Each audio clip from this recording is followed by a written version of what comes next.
কুমিল্লার শালবন বিহার বাংলাদেশের প্রাচীন সভ্যতার নিদর্শনগুলোর মধ্যে অন্যতম।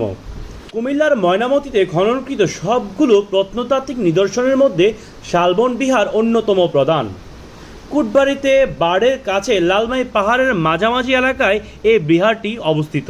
এই বিহারটির আশেপাশে একসময় শালগজারির ঘন বন ছিল বলে এই বিহারটির নামকরণ হয়েছিল শালবন বিহার। ধারণা করা হয় যে খ্রিস্টীয় সপ্তম শতাব্দীর শেষ থেকে অষ্টম শতাব্দীর প্রথম ভাগে দেববংশের চতুর্থ রাজা শ্রী ভবদেব এই বৌদ্ধবিহারটি নির্মাণ করেন।